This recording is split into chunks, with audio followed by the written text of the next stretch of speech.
everyone has felt like Yik Yak is in the secret and whisper category. What do you guys think about that? So we always say we're like location first, anonymity second.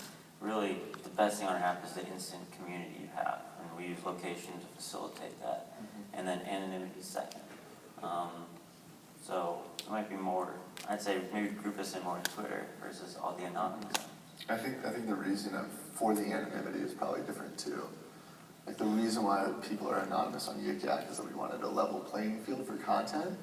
So like it didn't matter, you know, your race or your religion or sex or anything like that. It just mattered to get something good to say.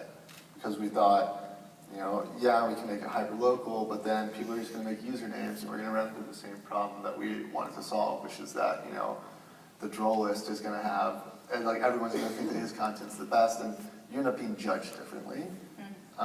And so that was the reason why we were anonymous.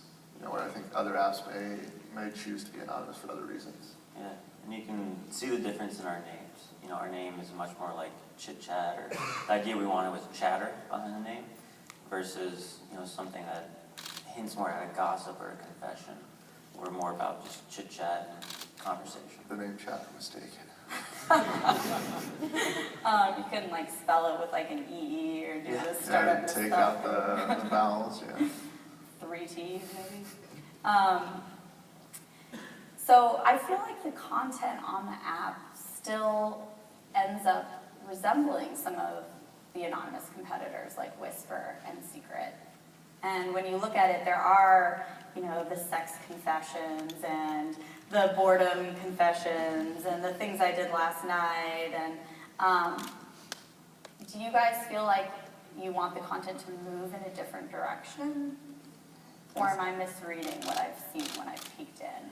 I'd say there's some of that, but then there's also these awesome stories and elements of like instant news being spread across the campus, or just questions, where's a good place to eat? We found a great taco restaurant to go to 2 days ago. Like, there's this awesome utility versus just like confessions. Yeah, probably like the biggest instance of utility ever was Florida State University had a shooting this past fall, and everyone on campus found out about it through Yik Yak like 9 minutes before their campus alert system went out. Which in a time like that, you know, that's a lot of time to kind of elapse. And so, you know, instances like that where the news element of it and how quickly something can spread is pretty crazy. Like when we were up at the New York college convention thing, some kids from a random college came up to me and were like, hey, when you talked about the FSU thing, that was pretty cool. The same thing happened at our college where there was a shooting and we all found out about it through Yik Yak an hour before the alert system went out. And so, like, I know that there's a lot of them happening that we don't even know about, which is really cool.